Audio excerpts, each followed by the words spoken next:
In 1996, NASCAR Craftsman Truck Series champion Ron Hornaday was considered the hunted.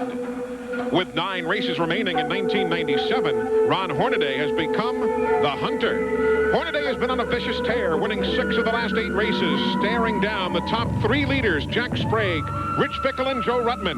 Now, as the sun sets over Music City, USA, the question arises, can the hunter catch his prey?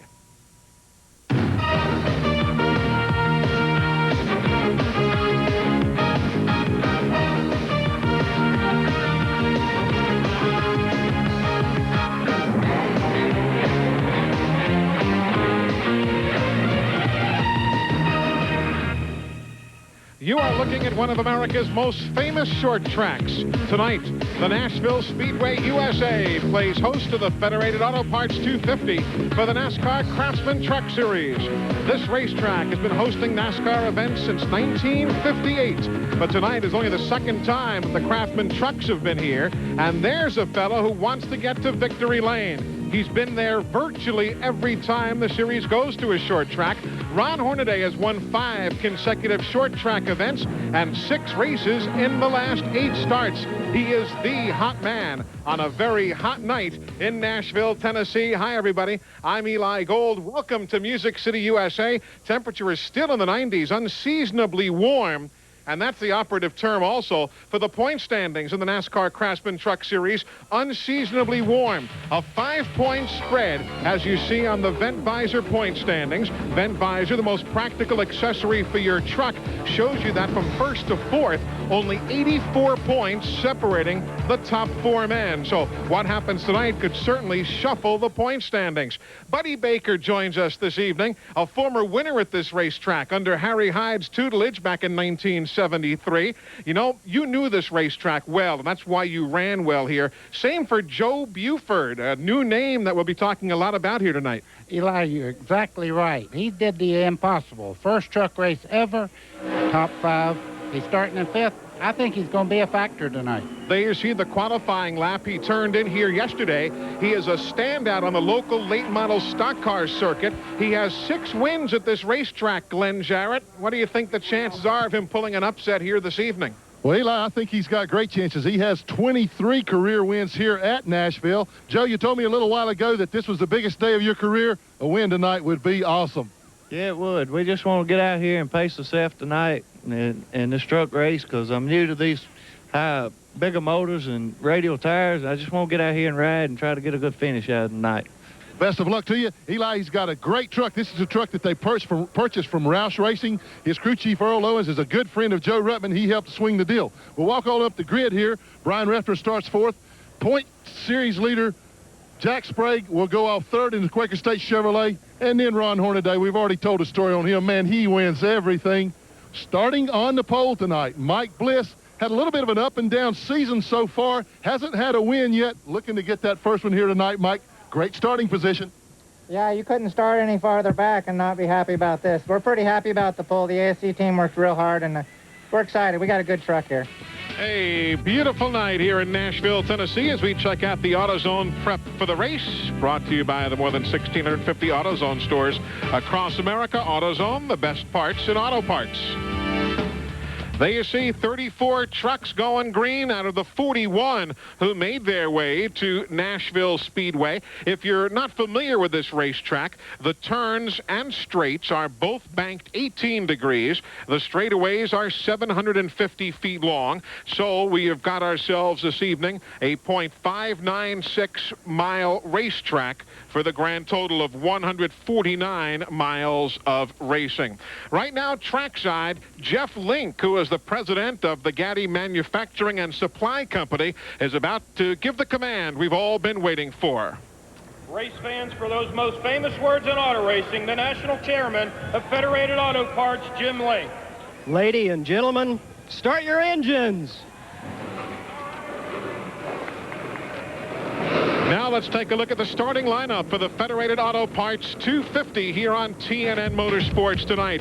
Third pole of the year for Mike Bliss. 7 wins this year for Ron Hornaday. The series point leader is Jack Sprague, and the pole winner a year ago here, Brian Refner. The local late model star is Joe Buford. A brand new crew this week for Butch Miller. We'll tell you more about that in a moment. Boris Said, who has the Federated colors on his truck. And there you see some of the other faces that we'll be talking about as our evening continues. Rookie of the Year contenders there in row number 5. Row number 6, Idaho's Tolsma and Massachusetts' Resendiz. 2 Busch Series races here for Chuck Bound, California's Kevin Harvick. Tom Hubert, his second start in that truck. Toby Butler here for the first time. Joe Ruttman third in points. He's 52 down. And Bob Keselowski, who was quick in practice. Missouri's Tony Roper and the Ford of Rob Rizzo. Mike Wallace, he's run here before. Terry Cook was last week's pole winner in Flemington. Wayne Anderson is 10th in points in the Slim Jim All-Pro Series. And Tony Raines, who ran here in the ASA days. Rich Bickle still nursing some injuries. Brad Teague, the veteran. Jimmy Hensley has run well here. And a brand new truck for Jay Sauter. No sponsor this week for Tammy Jo Kirk. Could be the end of the line for that racing team. Andy Houston's second race in the series. 4 consecutive top 10 finishes. Rick Corelli, Kenny Irwin in on a provisional start. That's Barry Bodine. And Eric Norris has gathered the ride that Jerry Robertson began the weekend with here in Nashville, Tennessee. There you see those who didn't qualify, including Frank Kimmel, who's third in the ARCA points right now. ARCA regular Blaze Alexander. Bill Sedgwick, surprisingly, having to go home. Brian Cunningham, who wrecked yesterday. Doug George. All right, we're set to go racing. Glad you're with us on a beautiful, though warm, Saturday night in Music City, USA. Eli Gold, Buddy Baker, Glenn Jarrett, and the green is in the air.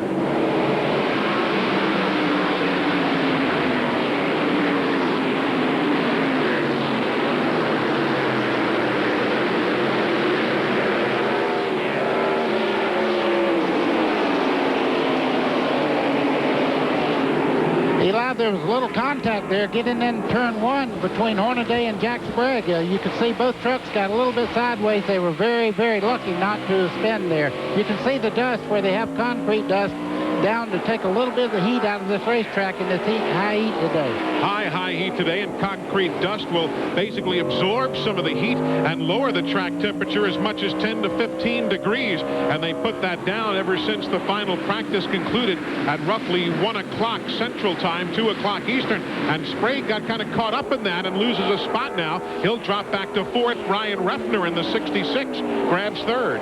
That green truck there, that's Jack Sprague. He's the points leader right now, having his hands full. The truck seems to be very, very loose as he starts into the corner. There is Jack Sprague by 5 points.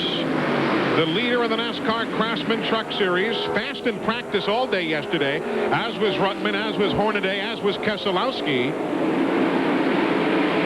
There you see the spread from 10th towards the front. 70 is Buford, 66, 24 right there is Sprague. We've been talking about Jack. His dad is in attendance here this evening. Wants to do well for the family looking on. You're riding with Boris Said as they start down in the corner. You see down the front straightaway, right out against the wall. Now, as they start in, they take the truck right down on the white line, kind of drift up in the center, then try to keep the truck without spinning the wheels coming up out of the corner. The big key here is getting off the corner, as Dave Resendiz talked a year ago in winning the event. If you can get that good forward bite coming off the corner, that's going to be the key to running well here versus not running well. Exactly right. You can see Hornaday's truck there, the blue truck just behind the leader here, able to hold a very tight line. He's closing in on Bliss as we speak. There you see the view from Ron Hornaday forward towards the race leader. 18 degrees of banking in the turn and on the straightaway. You know what else they tell you here, buddy, and you've driven this racetrack, so you know far better than I, but they say that the truck or a car tries to unload to some degree coming off the corner. Eli, this racetrack is very, very similar to Rockingham. Look at Hornaday, how close, almost contact as they start off turn 2 there. I tell you what, it's very similar to Rockingham as far as coming up out of the corner. The truck really wants to drift out there, and you have to be very careful. If you ever break the rear wheels loose, right into the inside wall you go. Back to turn 1 and 2. Just joining us, we are just underway, 9 laps into the 250. That will make up this the 18th race of the year, and there goes Hornaday. This is for the lead. Eli, just what I told you, he's able to hold a tighter line coming through the corner. You see Hornaday working hard down on the bottom side, Bliss fighting back on the outside. We're going to eavesdrop on Hornaday's radios as well this evening to hear what his spotter has to say to him as the evening continues. Still there. Clear. You heard it. You're clear. And he pulls right up. And now here comes Brian Reffner to the inside of Mike Bliss. Okay, Mike Bliss needs to get on the bottom part of the racetrack. It's a little bit quicker right now around the bottom side. You can see Reffner fighting on the inside. Here comes Jack Sprague in the green car. There goes Bliss sideways up the racetrack. So Mike Bliss with problems. Sprague went by. Here comes Joe Buford, the local late model stock car standout with 6 wins on this track this year. He's in the 70 trying to go by. Boris said in the 44, and you're riding with Boris now back in 6th spot. And Bliss got in line. He finally got back, but he's not able to stay down, Eli. As he goes in, you can see the 2 truck there of Bliss. He goes in very low and then scoots right up the racetrack. That means he's not sticking to the racetrack like he wants to. Let's take a look again at what happened to Mike Bliss with Reffner, the 66, to his inside. I would imagine they probably touched just a little bit getting in the corner there. Bliss was trying to hold it right down in the lower part of the racetrack. There's a lot of buildup on the outside of the grooves there, and he got in that looser part. You see the white part of the racetrack there? That's cement dust. You're riding with Mike Bliss, who led the first 10 laps. Ron Hornaday took over at lap 11. We're still early, and we are so glad you're with us on this Saturday night in Music City. Ron Hornaday continues to lead in truck number 16. Jack Sprague in the 24 is tightened right up on him, as you can cleanly see. We worked 19 laps. 19 of 250 are complete. Over the last moment or so, an unscheduled pit stop, Barry Bodine, there he is driving the number 7 truck.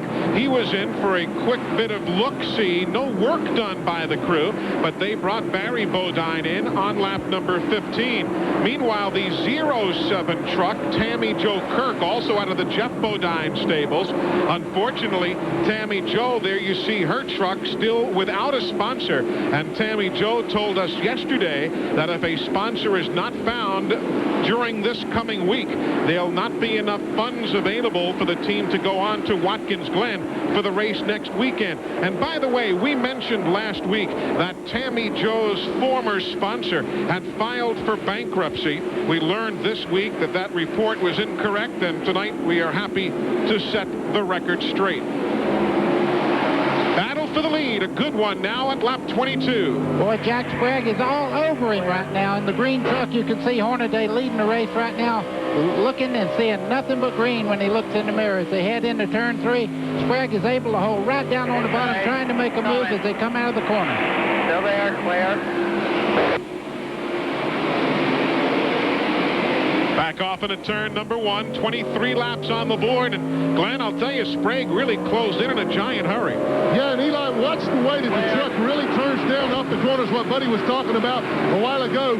As the trucks were on the line, Jack was in the truck. Crew Chief Dennis Connor was on the front of it, adding some more tape to the front grille, trying to give him just a little more downforce, try to make that truck turn a little better. I thought he might have overdone it there at first because I thought the truck was loose, but boy, it's come to him now. It sure has. Working lap number 24. You saw them go by Eric Norris moments ago, putting him a lap down. As MCI brings you NASCAR timing and scoring, that crawl across the top of the screen, so you'll know exactly where everybody's running as our evening here in Nashville continues. Here goes Sprague again. Eli, what's happening right now, it looks like Hornaday is changing his line around the racetrack. He's being a little bit smoother, not jerking the truck down on the very bottom of the racetrack, entering the corner. He may be doing something very smart as far as keeping the tires under the... You notice right now, he's almost a full lane up as he goes through the corner. You saw the leaders go by the 65 truck. That will put Andy Houston a lap down in that red and yellow truck that is behind the leaders.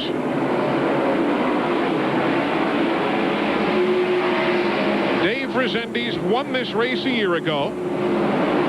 Took advantage of a late race accident when Mike Skinner was making up a couple of laps and got together with Harry Gantz. Clear. Whoa. Close call racing right there. Boy, I mean, Hornaday got hooked by the lap car truck there as they started in the corner and almost lost control in turn one.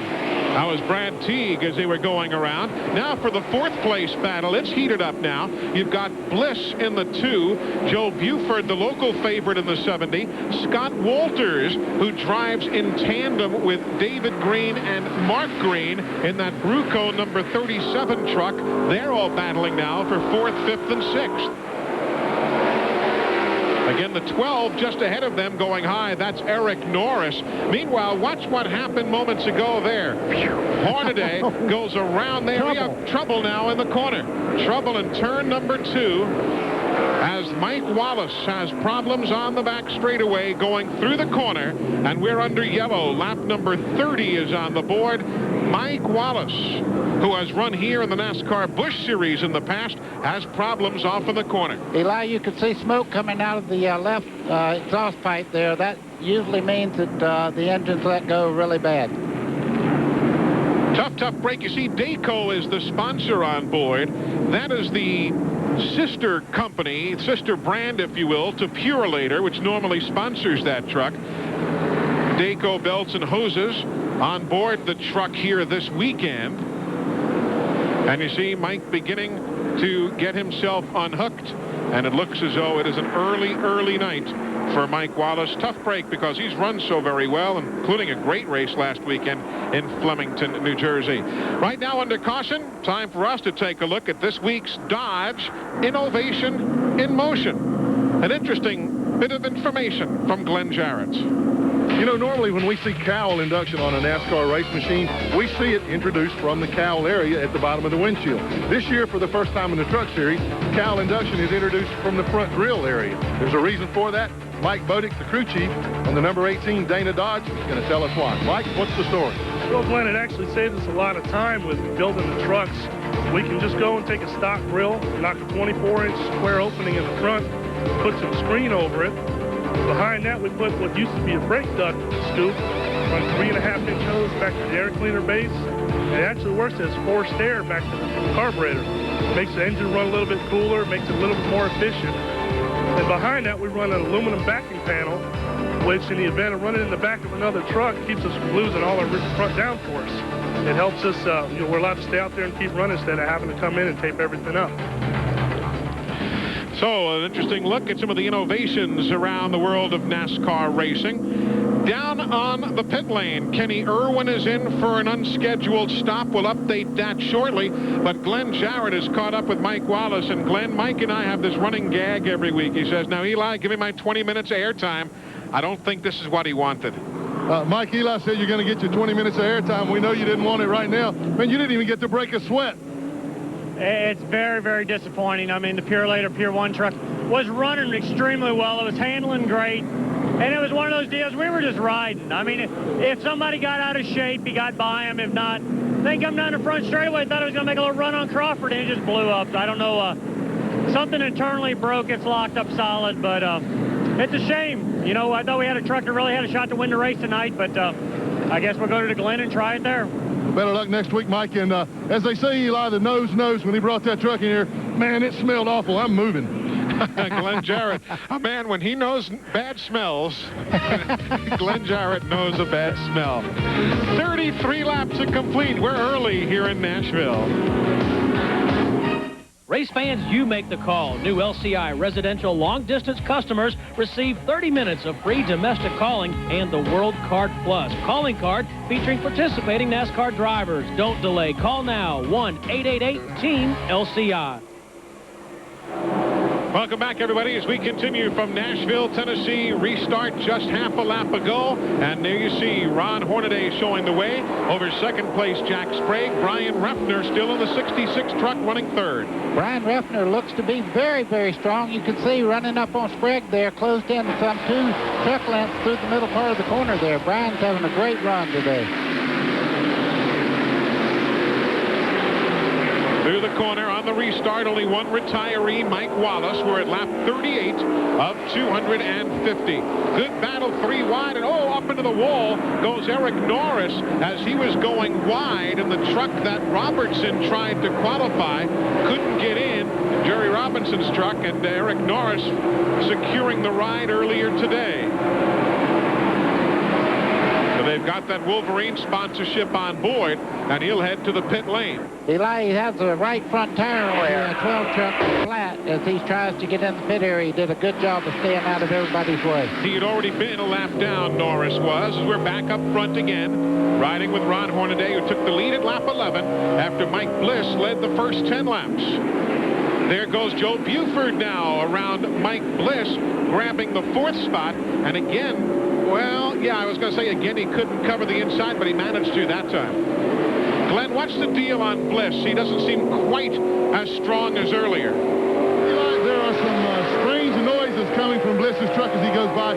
Crew Chief Barry Dodson just told me during that caution period that either the engine is blowing up or they've got a plug wire that's come off. It's only on 7 cylinders. He hopes it doesn't get any worse. We went down and checked on Kenny Irwin to see why he made that early pit stop. He was way in the back of the pack, about to get lapped. They made a chassis adjustment. They have been chasing and fighting that thing since they unloaded yesterday. He is being shown in 27th spot. Busy week for Kenny Irwin. He tested the Robert Yates number 28 car, the car he's going to drive next year in NASCAR Winston Cup. He was in Richmond, Virginia at Richmond International Raceway. They plan on 5 races later this year, and Kenny Irwin was there testing earlier in the week. There you see the 98 having to work around some of the slower traffic as we ride now with Rich Bickle. 22 position right now, 22nd for Rich, driving for Darrell Waltrip, who continues as the winningest driver in this racetrack's history. Darrell with 55 victories here at Nashville Speedway USA. There's Boris Said in the 44. Scott Walters challenging him for 6th in the 37 truck. Hey, don't do it. No, Boris was going to pull down there. He made a wise decision not to try to come across the racetrack. Boris said not going to do it. Yeah, you see Scott Walters there. He's doing a very, very nice job as he heads down the front straightaway. What you have now is a very, very shaded racetrack down the front straightaway. The sun picks it up right there. You have 2 different types of racetracks to run on. Looking out the back of Boris Said's Federated Auto Parts truck. The 86, that's Compton. Stacy Compton closing in behind him in 8th. There you see the folks from Napa bringing you NASCAR timing and scoring now. And again, the full rundown. Dave Resendiz in 10th there, last year's winner. Trouble up in turn number 2. Kenny Irwin does the 360, but there's no caution. No caution. The Ray Bestis truck goes around, and Irwin continues on his way.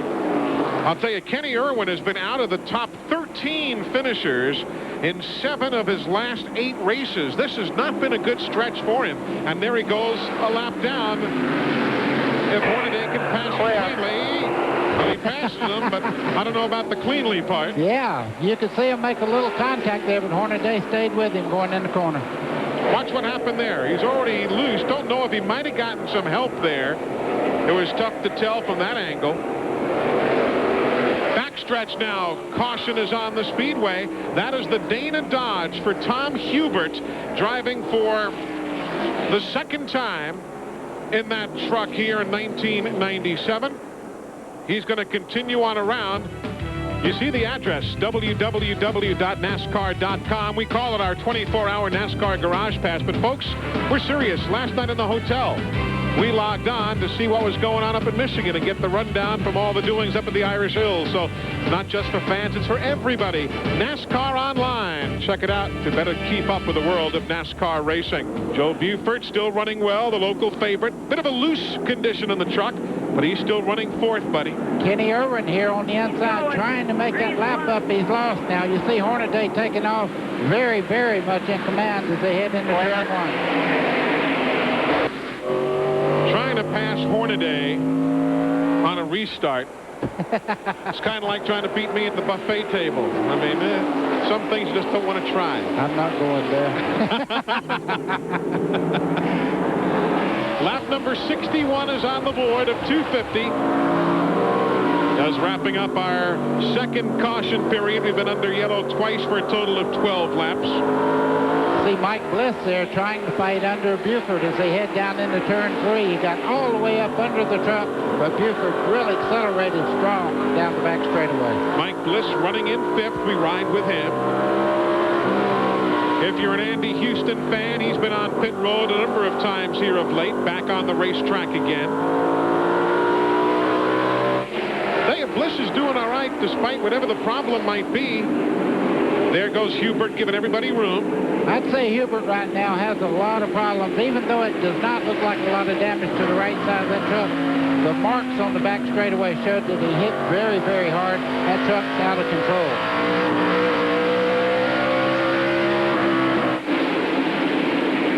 Lap number 64. Buford in the 70. He's the local late model stocker.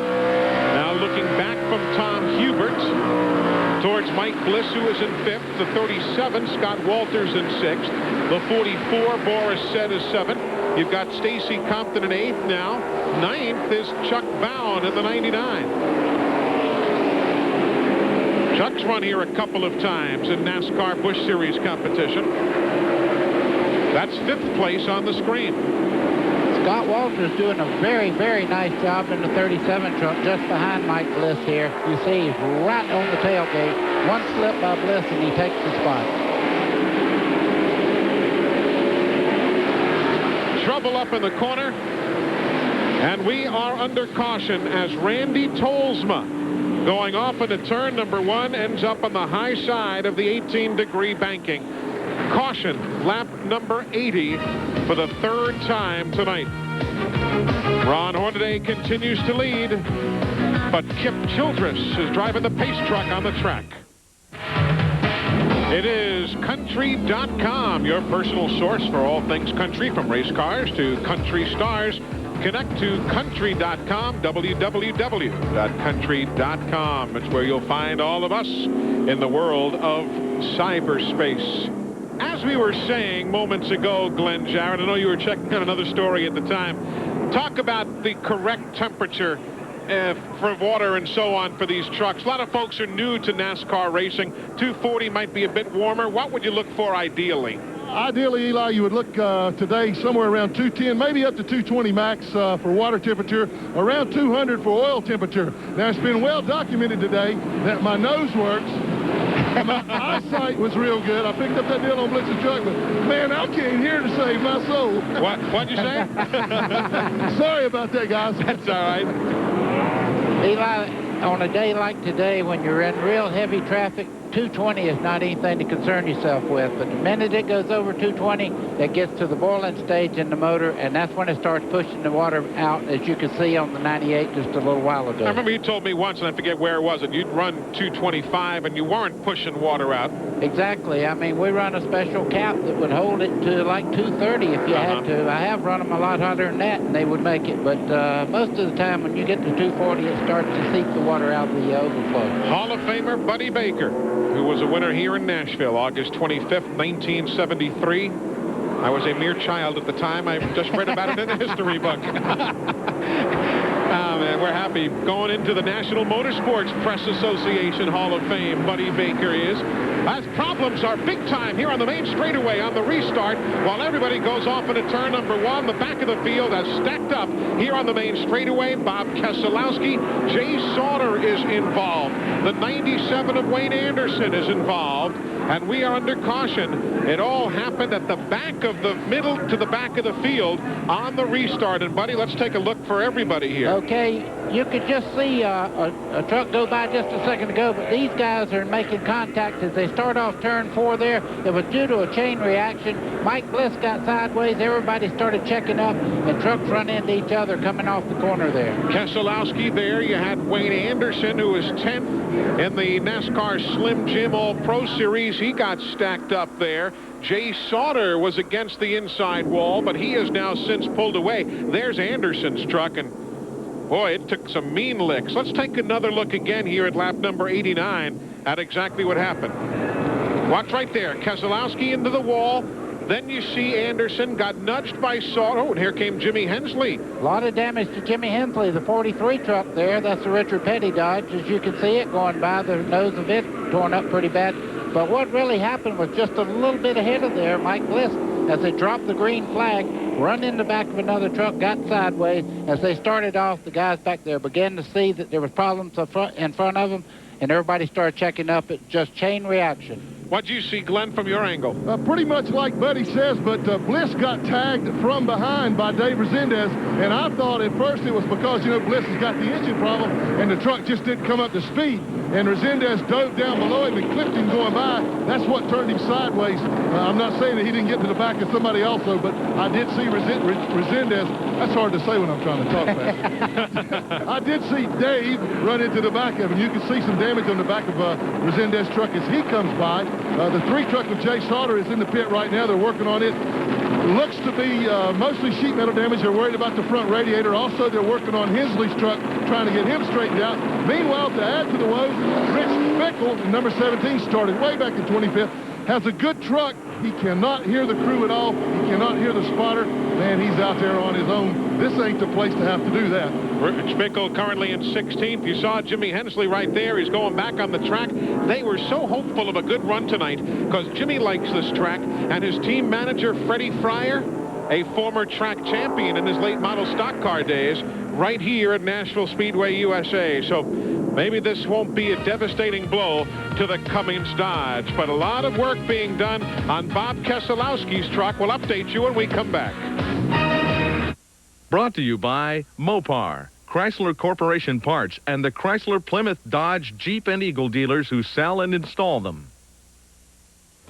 Winnebago Industries, the official motorhome of TNN. Stop by your local Winnebago or Itasca dealer now and see the new models available.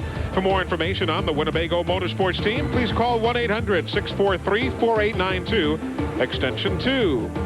This broadcast is sponsored by Featherlight Trailers, the official trailers of NASCAR, CART, IRL, and major sponsor of the NHRA. Remember to call Featherlight for all your trailer needs at 800-800-1230 or 319-547-6000. Commercial transportation for tonight's broadcast has been provided by Ryder, the official transportation company of Opryland. There's Jimmy Hensley back on the pit lane. Jay Sauter has been in for service. This at lap numbers 93 and 94. Here again is what happened. Chain reaction. Anderson into Keselowski, Sauter, Hensley, and the rest. Green flag is in the air. We're back to racing. Eli, we don't have very many laps until the halfway break. Some of these trucks that are beat up a little bit, if they can just stay in the lead lap, they'll have time to work on them at the halftime. Boy, Hornaday, look what a jump he got in one lap there. That's about a 15-truck length lead there in just one lap. Just a half mile around. Jack Sprague, the green truck, is in second. Old Joe Buford there in the 70, still doing a super job. He's the local regular. And now Boris Said moving inside of Kenny Irwin. You see the 18-degree banking. Boris is clear of the 98, clear of race traffic for the moment. We're in lap 97. Halfway is lap 125, with the break coming in lap 126. You can See Joe Buford in the 70 truck there. He took all that racetrack getting ready to go into turn 1 over Tom Hubert there. Kind of moved him over there. Boris said in the 44 moving up on Hubert now to get by him on the inside. Now Boris Said inside of Tom Hubert. He's a lap down, Hubert is. Said goes by, brings the Bruco truck for Scott Walters with him. Randy Tolsma is in the garage as you see the battle for the lead. That accident of moments ago has sent Tolsma to the garage. Jack Sprague is strong after about 5 or 6 laps. After they get kind of strung out, I believe he may have the quicker truck, but Ron Hornaday, a master of holding his line around the racetrack and doing the right thing.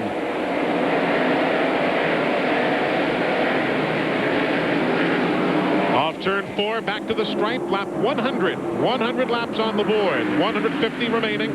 There you see all the scoring rundowns across the top of the screen. Still quite warm out. Again, much of the track in shadows, the back portion of the track in the bright sunshine, Glenn. Well, absolutely, Eli, but one guy who's not smiling in the sunshine too much right now, Bob Keselowski, has climbed from his battered Ram truck, and just a victim of circumstances. Bob, you going to be able to get it back in? I don't know, Glenn. It's pretty bad shape up front, and then they tell me they got some damage in the rear here, too, so I'm just kind of going around seeing where we're at right now. Don't look good, though. No, it doesn't. In fact, the guys are doing a lot of work to the front suspension of the truck. A lot of steering component having to be replaced, so it's going to be a long, long night for Bob Keselowski. Already has been. Wayne Anderson is in the garage from that incident. Keselowski, as well as you've heard. Hensley and Sauter have both continued on. Jimmy Hensley is in 22nd on the lead lap. Sauter is in 23rd, also on the lead lap. Eli, looking back from Hornaday's truck here, you see Jack Sprague just behind him. Joe Buford doing a wonderful job. First truck race ever. He did go to Bristol one time, but had an accident in practice there. You can see he's actually closing in now on Sprague. Good scramble back in 9th spot. How about that? Bickle in the 17, Bliss in the 2, Stacy Compton the 86. There's Chuck Bound in the 99. That's 9th, 10th, 11th, 12th. 13th position is Tony Raines in the yellow Pennzoil truck. You see him up against the wall there. Trying the outside power move on Bliss. This is for 11th. Boy, you can see right there, Bliss's truck is not up to full song right now. Down the straightaway, he's losing a great amount of time to the trucks that are hitting on all this. 19 laps to go, 19. Lap 144 remaining, just 19 to halfway. You heard that on one of the radios we were listening to moments ago. There's 19 to go, the crew chief said, until that halfway break. Hammy Joe, go ahead. Just powering on by Tom Hubert. Kevin Harvick in the 75 to his inside. Harvick is an 18.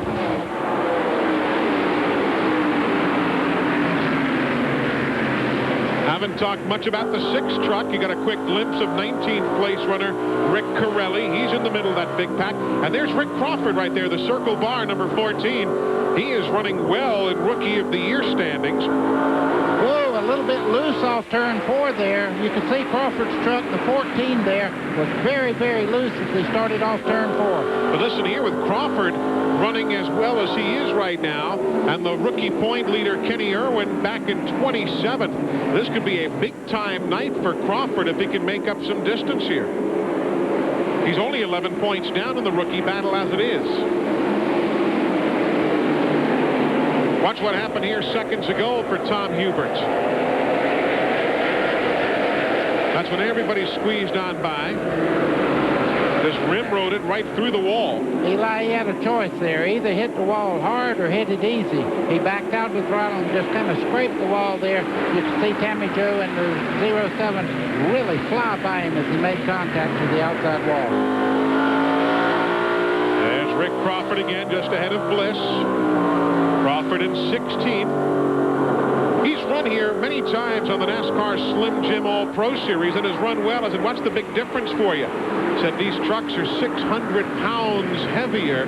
He said, if you don't think that plays with the momentum, he said, you got something else coming.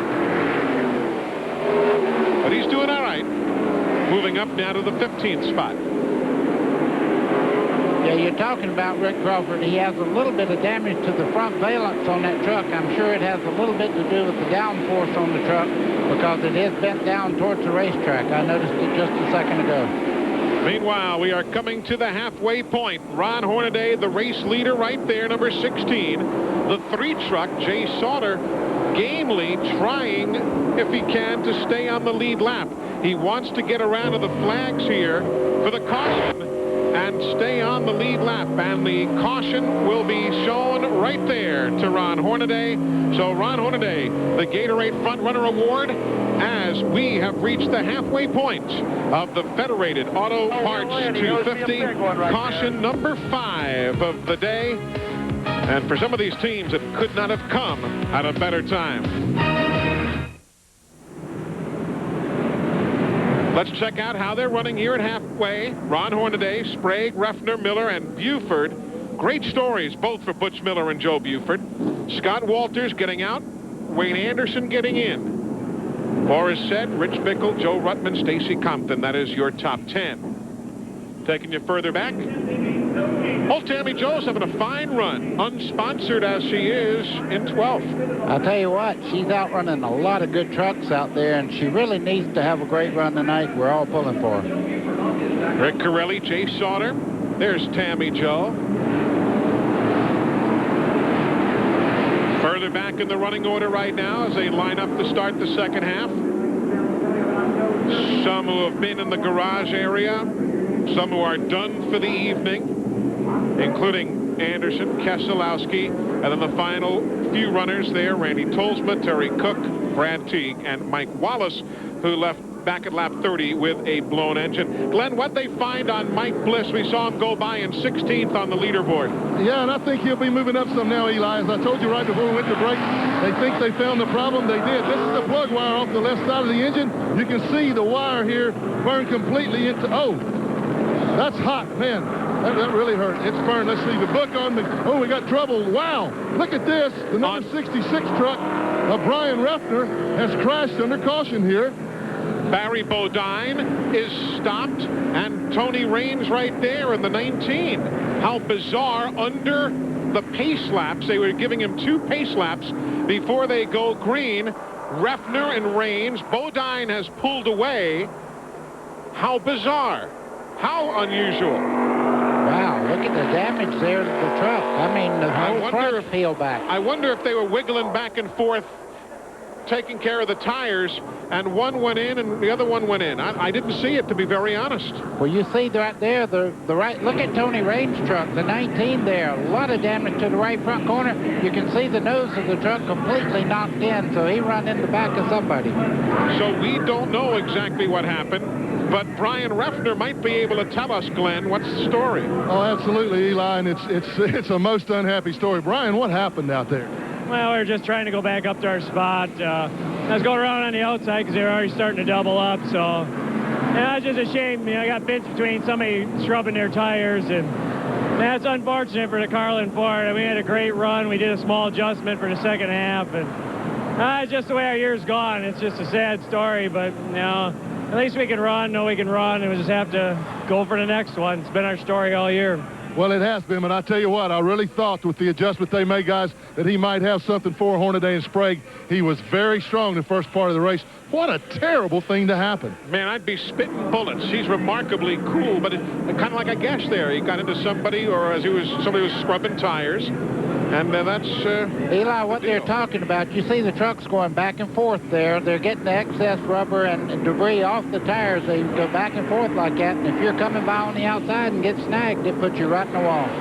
Now, you see the 37 truck, third from the end of that line, the 37. That was the truck that was in 6th. Scott Walters driving it. But in this series with a driver change like this, Wayne Anderson taking over, you have to go to the back of the field. So even though they finished the first half running 6th and Scott Walters did a fine job, Wayne Anderson will go to the back of the field in that Redman Chevy truck.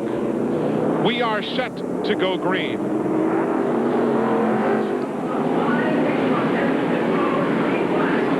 This will wrap up the halftime break. Ron Hornaday, the race leader in the 16 truck, the 75, Kevin Harvick. First one a lap down to his inside, trying to get a lap back on the start. That might be contact there. Hornaday. Still there. Still there. Still there. Still there. Whoa. They're hitting again. Coming on the outside. Outside. Eli, this thing's a little out of control here. Sprague takes advantage of Harvick's repeated hits on Hornaday, and we have a new leader here in Nashville. Wow. Man. You talk about bizarre. I'll tell you something. It takes guts to just run up on the leader like that and start beating and banging with it. Good job, Ron. Yeah, that won't get you a Christmas card anytime soon. I'll tell you. You see Hornaday there in the 16 now. He's got to do something pretty incredible to get by Sprague as good as he runs down the straightaway. So Sprague takes the lead at lap 128. Watch this here. And that was like the second or third time they had gotten together. So Sprague takes the lead, lap 128. Third different leader of the night. Mike Bliss led the first 10 laps. Hornaday lap 11 through 127. And Sprague now at lap 128. Kevin Harvick stays a lap down now. He's in the 20th, just one lap in arrears. Glenn Jarrett. Guys, I finally put a finger on why we're having all this bizarre stuff happening. Look up there at that moon. Uh-oh. That's the reason all this crazy stuff's happening.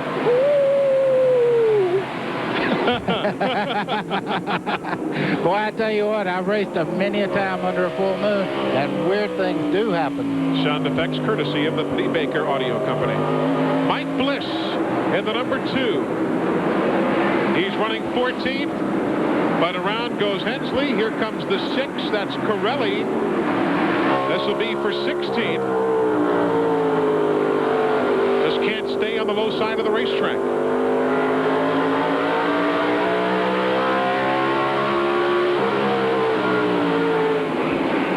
There's the front 2. Look at Hornaday go down in the corner, right into the back of Sprague. They did not touch, so that's knowing where you're at. They almost touched going in the corner there. But you can see Hornaday very, very strong getting into the corner. And the bumps with Harvick apparently not damaging the Napa truck at all. Here we go. Here comes Hornaday on the inside. Power move off turn 4. For the lead, can't do it. Now the high side. Oh, in trouble. There's fire. Bad wreck on the front stretch. Lots of debris. Caution's out. Boris Sed's truck going into the corner.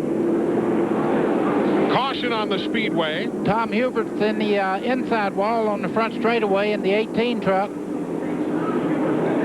Still see a little flicker of flame beneath the Federated Auto Parts truck, and Boris clearly okay. The net is down, and he's going to scamper out. And there's Tom Hubert's truck, the 18. Poor old Boris said he had a 6th place run going. Caution, lap number 135. It says no fear, but it was a scary moment for Boris said. We'll continue in a moment. Right now, we've got time for an AutoZone Tech Fact, brought to you by the more than 1,650 AutoZone stores across America. AutoZone, the best parts in auto parts. Everything's Here's important Barry in Dodson. NASCAR racing these days. The most important thing right now for us is this right here, a radio. It was brought along by Bobby Allison in 1972. Then in the early 80s, people brought along spotters. A lot of times that you folks at home, you hear somebody say clear, inside, outside, there's a wreck in turn 3, there's a wreck in turn 4. That's coming from a guy up top. An extra set of eyes and ears for us. Very vital to our performance on Saturday and Sunday. And there you see the spotters above the Nashville Speedway USA, looking on and in radio contact with their respective teams. as we continue under the caution. Glenn Jarrett is caught up with Boris Said, who has just exited the infield care center. Glenn? He's still sitting inside the ambulance, Eli, but sure glad to see you sitting here, Boris. You're okay, but boy, that was scary. Yeah, I'm fine. I mean, the Federated Auto Parts guys gave me a really good truck today. I was biding my time. You know, I've gone 18 races without ever crashing in an oval, and it was bound to happen sooner or later. Unfortunately, just got tangled up with a lap guy that hit the wall. And I feel really bad. There's 2,300 people from Federated Auto Parts, and we're having a really good run. Bad news is now I got to call Ernie up in his motorhome, so I think I'm going to call him 1-800-COLLECT. At least he can pay for the call. But I'll save you money anyway, Ernie. I can't top that too much, except to say Boris has been suffering from the flu all week. He had to get some oxygen at halftime, so he just hasn't had a good week at all. No, he hasn't, Ernie. You and Kim will be getting a phone call in just a moment or so. But I'll tell you, Boris Said has really come a long, long way this year as a fine race car driver. Open in Atlanta, Winston-Salem, Knoxville, Tennessee, Dallas, Texas, Cincinnati, Ohio. They're going to Chattanooga, Tennessee, Phoenix, Arizona, somewhere near you. There is a NASCAR Thunder, the official store of NASCAR. Check it out. And if you want all the information, exact locations, just log on to country.com. Got all the info you need about NASCAR Thunder, the official store of NASCAR. With Buddy Baker and Glenn Jarrett, I'm Eli Gold.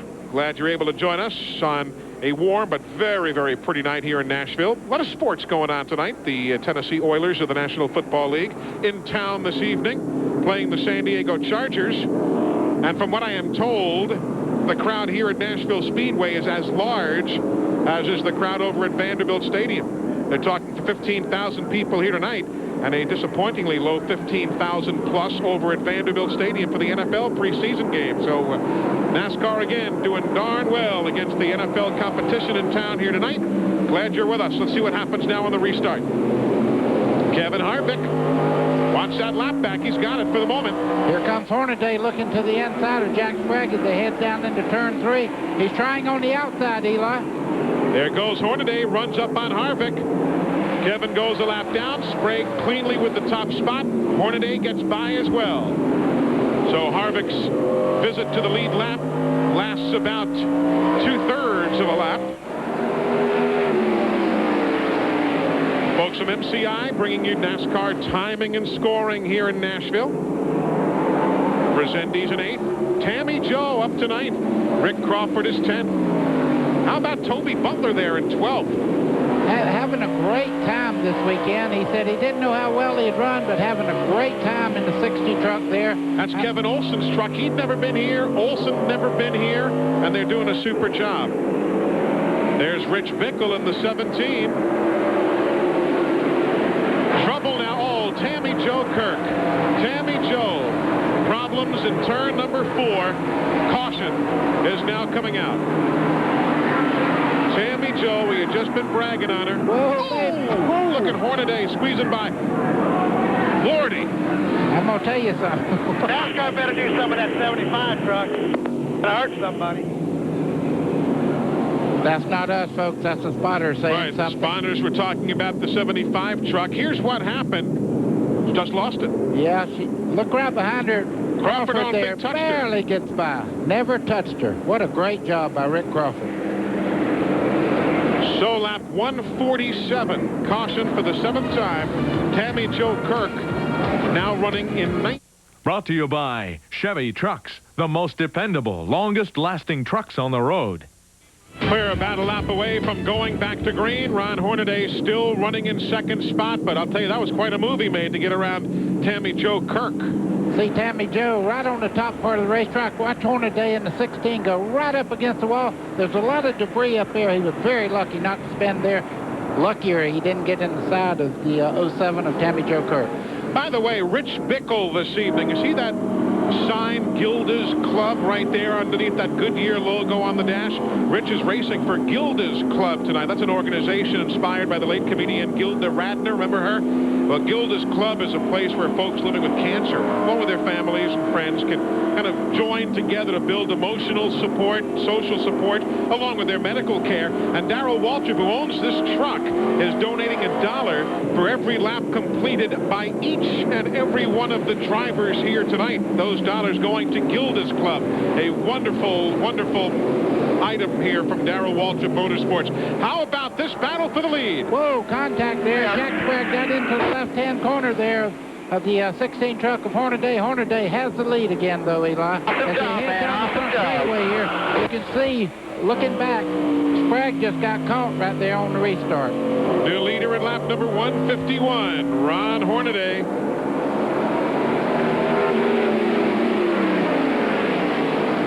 The 70 truck running in third place there. That's a local star around here, Joe Buford, doing a great job tonight. Buford still in the 4th spot. There's Kevin Harvick in the 75. He's a lap down in 17. Buford now in 3rd. I believe I said 4th. He is in 3rd. Hornaday, Sprague, then the lap truck, Harvick, and then Buford. What a wonderful story here. Didn't have a great night here last night. Ran the late model stock car event. Here again, the battle for the lead moments ago. Eli, we've watched this all year long. Hornaday on restarts, almost unbeatable on the outside, going right by Jack Sprague. He has the preferred line now going in the corner a little bit harder, takes that inside away, and Sprague has to settle for second. We talked about the front 2 right there. How about Rich Bickle? We talked about him with that Gilda's Club logo moments ago. Rich is now running in 5th spot. You see him right there coming at you in the Die-Hard colors. Trying to get around the 20 of Butch Miller, who is running in 4th. And just behind them is Joe Ruttman in the 80 truck. Joe's in 6th.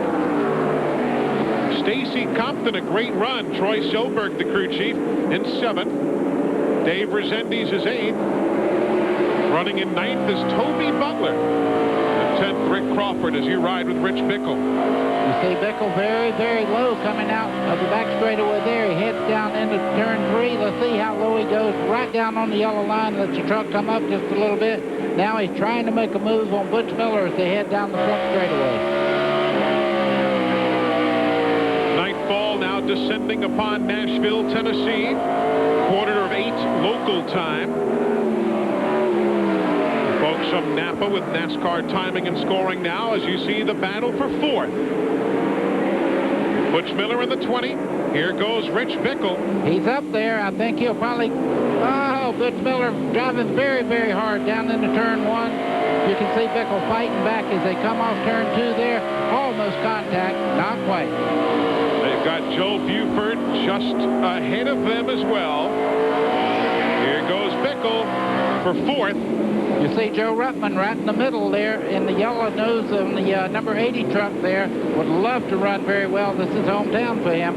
Bickle is still hurting. You're right. Ruttman is from just down the road a piece, so he was born in Upland, California. He lives here in the Nashville area. Bickle's still hurting after his Indianapolis Brickyard 400 injury. He still has one pesky rib that will not quit hurting.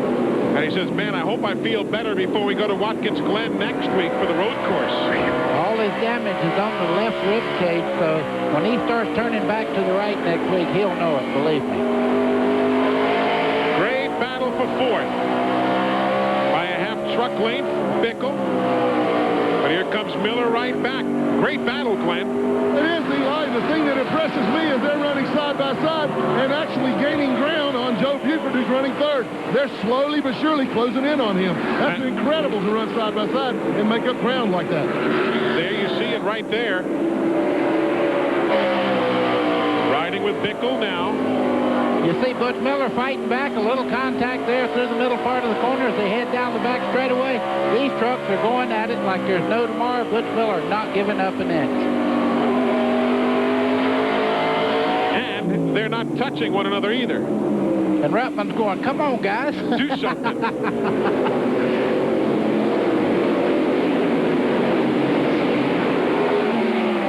All 3 great veterans and fine short track racers. This just a half-mile track.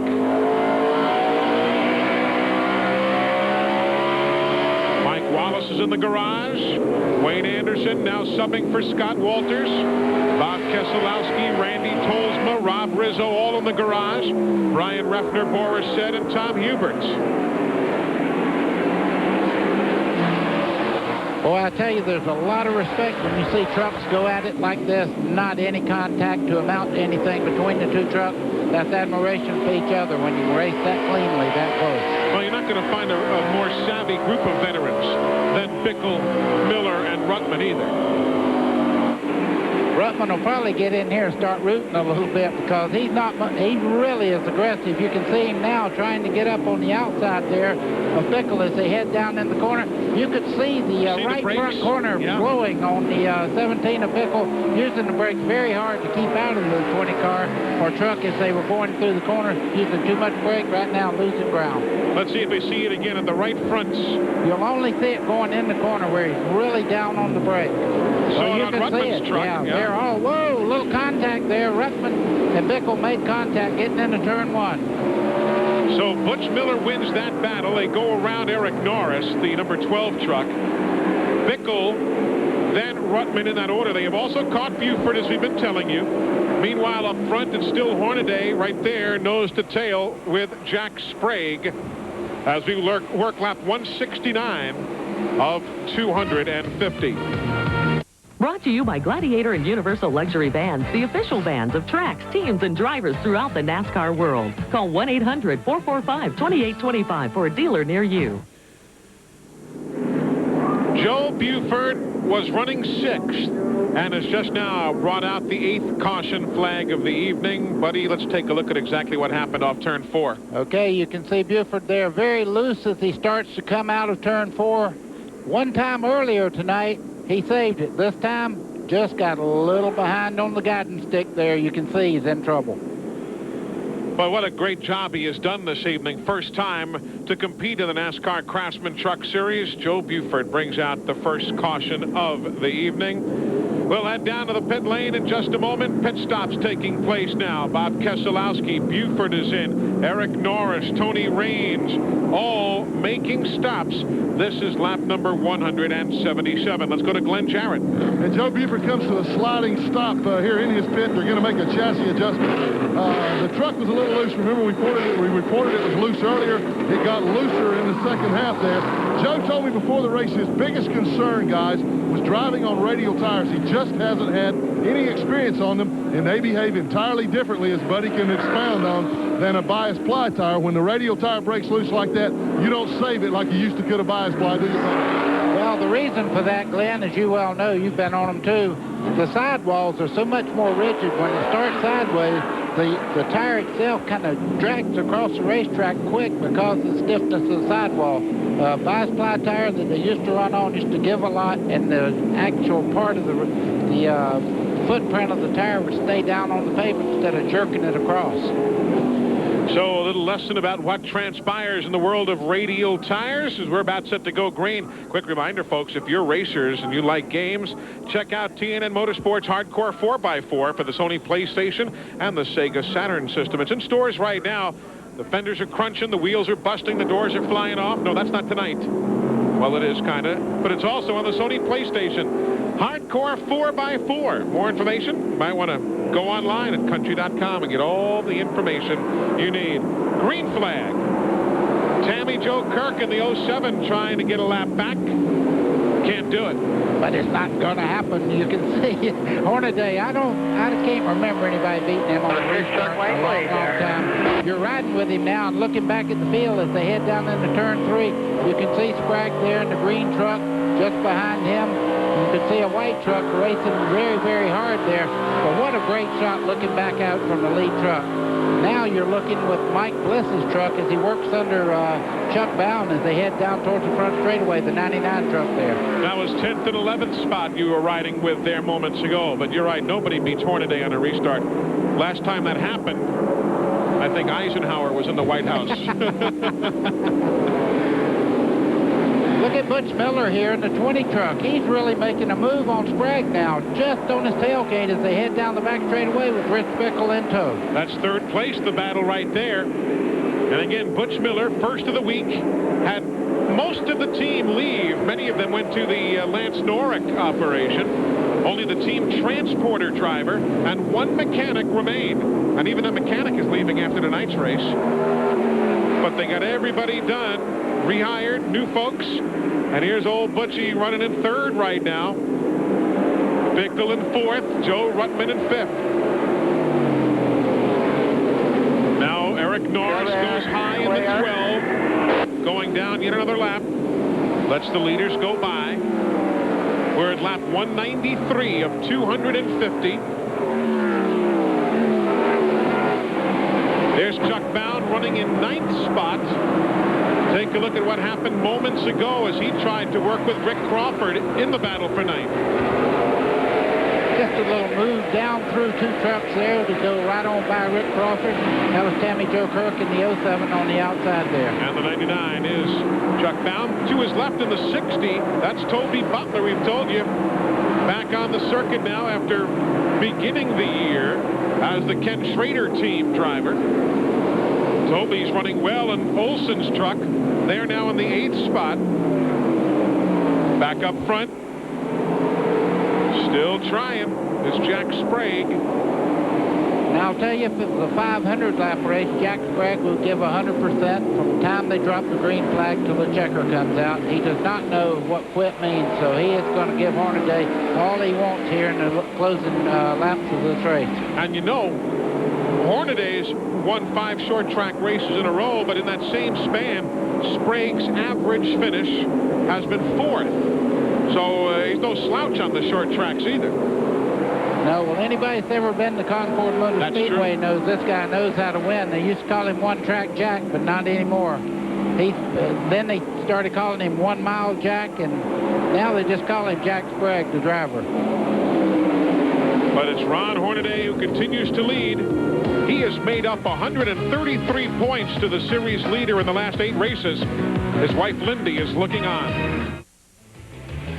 Opryland, USA, America's musical theme park, and there is the Hangman. There goes Buddy Baker. Not a chance. And here's that's Hangman Cam right there. Opryland, USA, the official destination of NASCAR. Come on by and visit. Even at this time of the year, they're open weekends, 889-6611. Give them a call, get all the details about the official destination of NASCAR. That is the race leader now, Jack Sprague. There's second place, Ron Hornaday. Let's show you what happened on the racetrack. Okay, you can see them going side by side down the front straightaway, right by the start-finish line. Here goes Jack Sprague by. They make a little contact here. He takes the 16 truck up about a half a lane. Hornaday right now is giving up ground to Jack Sprague as he moves away. That was at lap 201. The lead changed. Glenn Joward with an observation. Well, guys, unfortunately for the Ron Hornaday fans out there, Fred Graves, the crew chief, just told me that Ron radioed in and said the engine feels dead up off the corner. They suspect they have a broken valve spring. Boy, that's something you've not heard much of lately. A problem for Ron Hornaday. Jack Sprague now around Kevin Harvick. He has won at Phoenix and Nazareth this year. Jack Sprague has. Trying to break into the win column on a short track. If he can do it, same truck that he drove last weekend in Flemington, New Jersey, to a 4th place finish. You can see Rich Bickle right now fighting with the 20 truck right now as they're going through the corner there. Bickle trying to get this spot away. I'm sure he wants to get up there. Only 5 points out of the lead in the point standing. You see Bickle right now with some bruised up ribs fighting very, very hard. Butch Miller's driving the 20 truck there. Run very, very well. I think Hornaday, though, when he got past a while ago, what that means, they usually break the inner spring, not the outer spring, and eventually it will break the outer spring. Then you hope the valves don't drop down on the piston and knock a hole in it. That's a bit of a lesson right there, as you see Butch Miller now working to stay ahead of Rich Bickle. That's 3rd and 4th.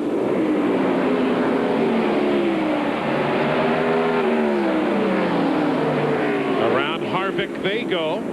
Lap 212 on the board of 250. 8 caution flags thus far for 46 laps. Andy Houston has just retired his truck. Electrical problems sending him to the garage. There's a good battle for 12th now. Bliss has it in the 2. Sauter wants it in the 3.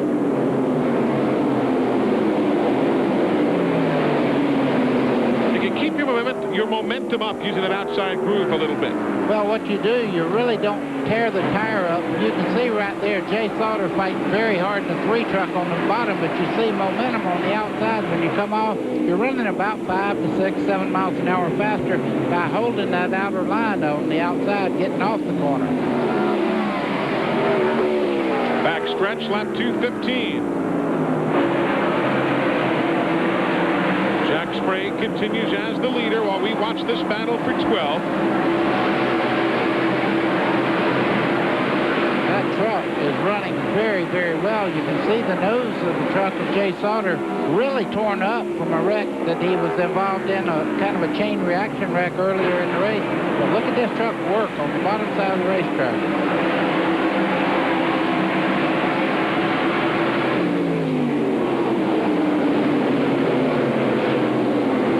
The first time this weekend that truck for Sauter, the number 3, has been on a racetrack. It was brand new. They had no time to really shake it down. First time it hit the pavement was here in Nashville yesterday afternoon. They're running 13. After problems of earlier today, he was involved in that lap 89 accident. Here's a battle for 2nd, 3rd, and 4th now. Hornaday, Butch Miller in the 20, and Bickle. You can see Hornaday go on the bottom part of the racetrack going in the corner, and it kind of takes the line away as Bickle fights underneath the 20. If they keep racing like that, that keeps them from getting around Hornaday, who's off the pace just a little bit with a little bit of a sick motor. And all of that is taking place 3 seconds behind the race leader, Jack Sprague. They don't look very... Ooh, a little bump draft there. There's the leader right here. Now watch 3 seconds back.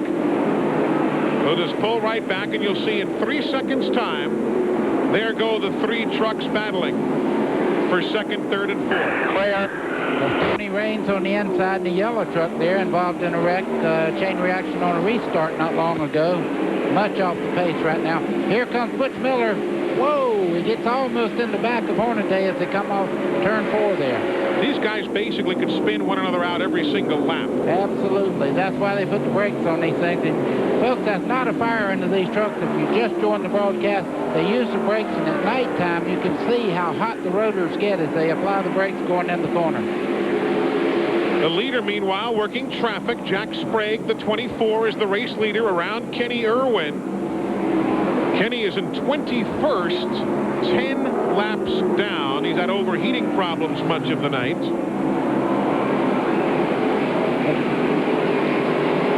Good bit of traffic he's closing in on. He's got Eric Norris, and then the trucks that are running 12th and 13th. That's the kind of pace Jack is setting. Do you realize he's never won on a short track in the NASCAR Craftsman Truck Series? That's fixing to change. I have a funny feeling. If he keeps running like he is right now, although the lap prior to this one, Jack Sprague went in the corner so hard he went up and got the loose stuff and almost lost control of that 24 truck. But 5 wins last year, 2 wins this year, none on a short track. He is just 25 laps. 12 and a half miles away from changing that statistic. Brought to you by Mopar, Chrysler Corporation Parts, and the Chrysler, Plymouth, Dodge, Jeep, and Eagle dealers who sell and install them.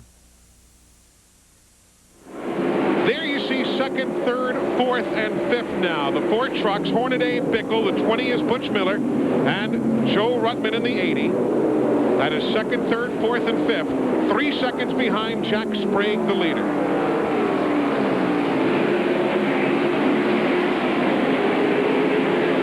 They're working some of the traffic Sprague had to deal with earlier. I'm sure Bickle right now in the 17 truck there, the Darrell Waltrip truck, must be thinking, you know, I have a great run going. I am injured, and I don't want to do something right now that might get me in trouble as far as my injuries are concerned. But you can see Joe Ruttman in the yellow, number 80 there, putting a lot of heat on the Miller truck there, the 20.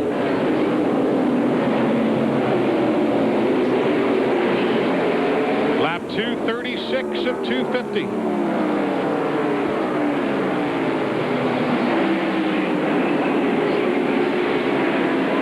Hornaday, who led much of this evening. Rich Bickle is not led tonight. Around Barry Bodine in the number 7 truck. He had problems early. Bodine is 7 laps down in 20th spot. Tammy Jo Kirk is a lap down in 16th in the other Jeff Bodine-owned truck. Eli, look at the brakes on these trucks. Look like there's a fire under them. They're using them pretty hard getting in right now. The reason they're using so much brake is they do not want to go to the right side of the corners here, and they're actually holding the truck with the brake entering the corner. Only 8 trucks on the lead lap. Chuck Bound just going a lap down. And it'll be 10 laps to go the next time by for our race leader.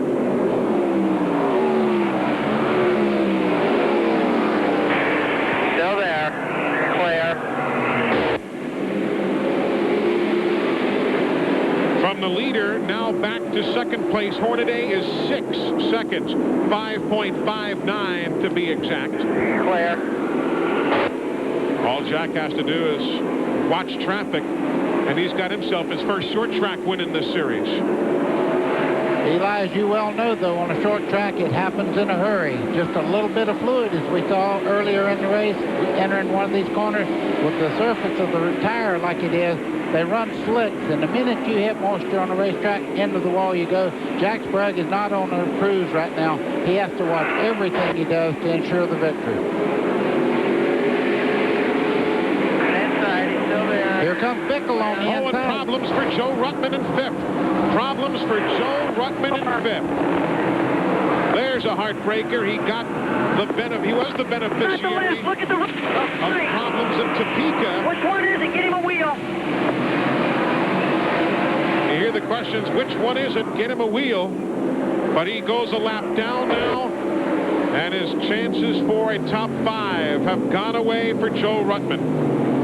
That will move Stacy Compton up into 5th and Dave Resendiz to 6th. Remember at Topeka, Jay Sauter ran out of fuel, couple of turns from the finish. Here, it's the other way. Not that this was a fuel problem, but a tough break late in the race for Joe Ruttman. Now 7th place on the Speedway, the 99, Chuck Bound. The 60, Toby Butler. The 14, Rick Crawford. The 6 is Corelli. That's 7th, 8th, 9th, and 10th.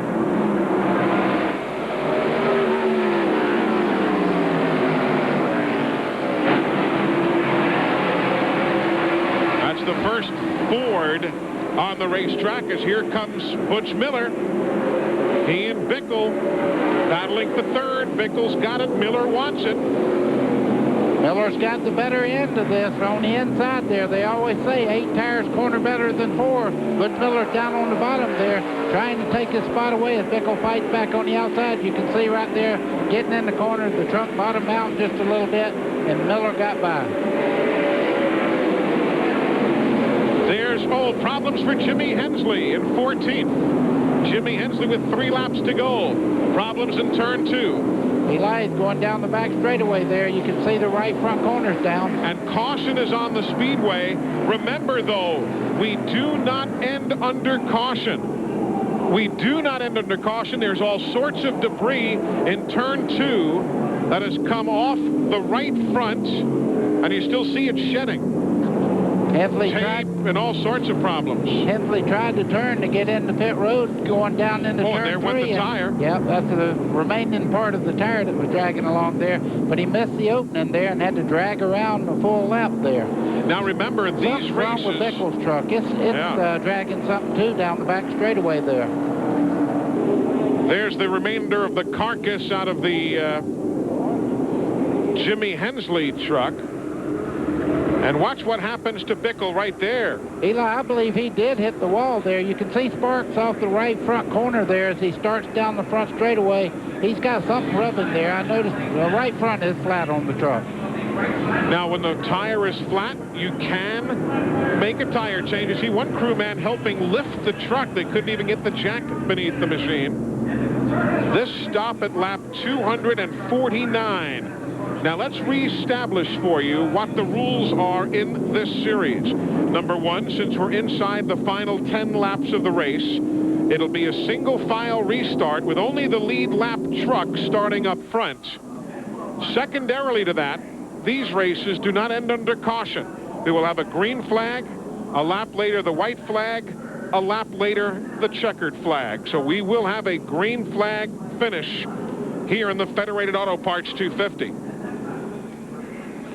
Dennis Conner there, the crew chief. That's him leaning over there on top of the war wagon there. He took the headsets off. They're talking about something pretty heavy there. Looks like that, I believe, is his wife, Gail Conner, who handles fuel mileage charting and so on for all of these, for that particular team. Here's what happened to Jimmy Hensley now. Watch him right there. Whoa, right front goes flat. Going into turn one. You see him fighting to hold that truck off the wall. Did a great job keeping it down low there. There's another. Whoa, look at that. I don't want to touch it. No, I think it's lost its $100 prize there. That's a pretty ugly looking wheel. They've come out now to pick up another piece of debris here on the front straightaway. Eli, it has to be flat to change it, you know. It's right. A 5-lap penalty if you take a tire off a truck and put a new tire on there if it's not flat. A lot of cleanup yet to go. We're going to break away, then come back for the finish of the Federated Auto Parts 250 in Nashville. They have just put the lights back atop the safety vehicle to try and align the field correctly. As we told you, within the final 10 laps of a race, it is a single file restart. Only the lead lap trucks or cars in NASCAR Winston Cup can start behind the safety vehicle. They are trying to get all of that position. You see Rich Bickle's truck there, the 17. They're trying to determine where he should be. Indications are he had pitted too soon. And he should go to the tail end of the longest line of traffic. Now here we only have one line of traffic because it's a single file restart. And there is a discussion as to whether he should get behind the last truck on the lead lap or go to the last position on the racetrack. Meanwhile, Dennis Conner looking at stopwatches, sweating it out. Remember, too, how well Hornaday restarts. He's in second, and Sprague is the leader. They'll sort out the Bickle situation after a while. We are going green. Let's see what Hornaday can do, if anything. They're going to put the black flag out for that black truck, Toby Butler. They are also black flagging Rich Bickle for restarting in the wrong position. Jack Sprague was not going to have any of Ron Hornaday jumping him on the start there. He was conversing with Dennis Connors. That was the conversation a while ago about what he should do on the restart to counteract anything that Hornaday might do. You can see it really worked. The communication was great. He said, "Get gone, Jack Sprague." A little bit loose off the corner there. Problems for Sauter. Right front is flat. But here we come for the win. Jack Sprague will finally pick up a short track win in the NASCAR Craftsman Truck Series. Barely brushes the wall. Checkered flag. Dennis Conner and the boys have a victory on a short track. There is the number 60, Toby Butler. He comes across the line in 12th, but remember, he was black flagged for passing to the wrong side on the restart. Glenn Jarrett. And with Dennis Conner, all the guys congratulating him here. Not me. Oh, we're going to see him shave his head. He said that if he won on a short track, he would shave his head. So we've got the razor. We've got the edge. Here we go. I can't believe it. They need a better razor, I'll tell you.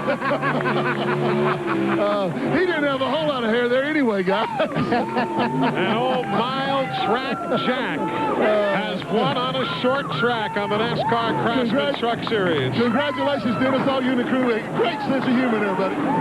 They told me the razor blade ain't sharp enough. I put a new one in this morning. I can guarantee you when I get on the ground, she's going to get shaved, because I'd give anything to win this race for Rick Hendrick.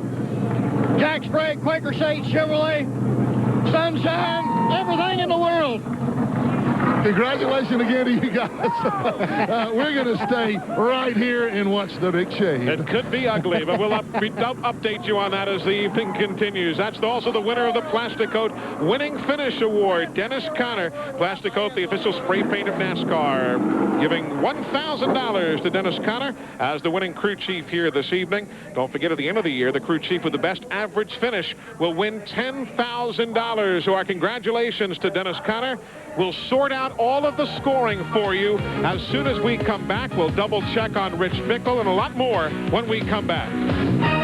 Welcome back to Music City, USA, Nashville, Tennessee, and time for the General Motors Victory Lane. First time on a short track, Jack Sprague. Glenn? And Eli's standing down here with his wife, Rhonda. Miss Nashville's got the guitar over here for him. I know you can't play that thing, but, boy, you sure played a good tune tonight on the racetrack. I tell you what, I've wanted one of them guitars for an awful lot of years, but, hey, first of all, the guys at Hendrick Motorsports, Dennis Conner and my whole crew, Rick, Jimmy, they gave me a great Quaker State Chevrolet.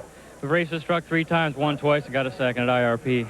I can't say enough. Rick was on the radios with us for the second time like he does the Cup deal there, and he talked to us all night long, and, you know, it's a lot of fun having him here when he isn't here, but I'll tell you what, these guys gave me a great truck. Finally got a short track win. And I think Dennis' hair is full of shaving cream. Yeah, we've renamed him Foamy Connors now, and congratulations again to all you guys. We want to stay. We'll get film and footage of this shave, guys. Congratulations, Jack. All you guys back up top to Eli. Oh, Foamy. I knew him win.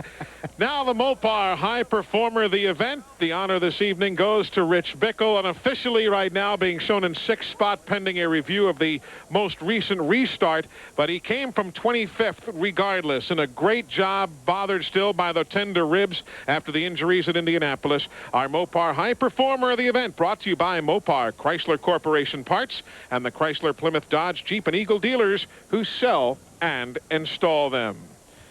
There's the old guitar, as Jack Sprague says. We told you earlier about the traditional trophy that goes to the race winners, Miss Nashville Speedway.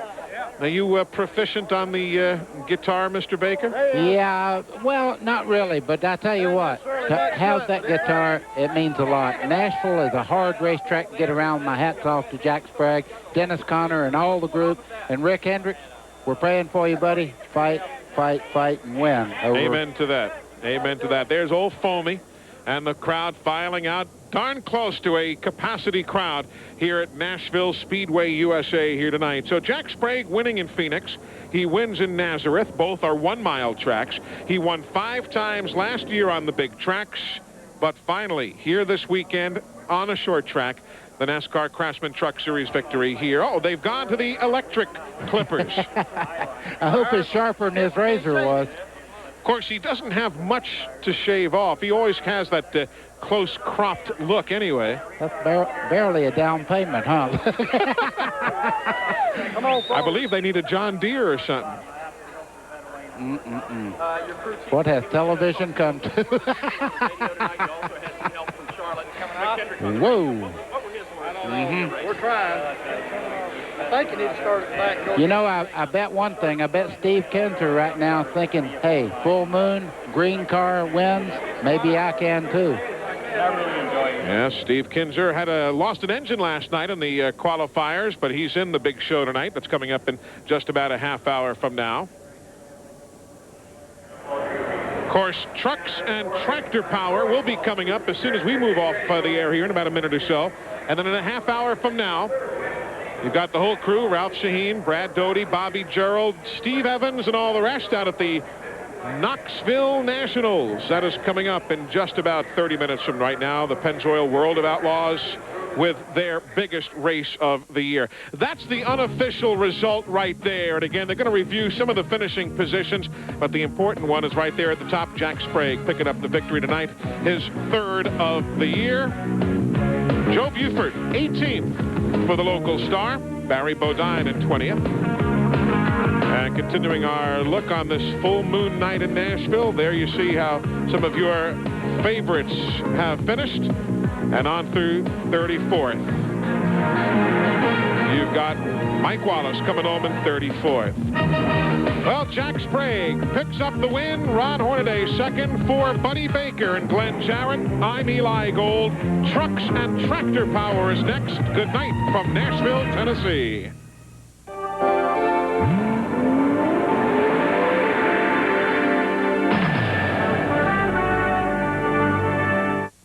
Brought to you by Chevy Trucks, the most dependable, longest-lasting trucks on the road. The Nashville Network is a service of CBS Cable.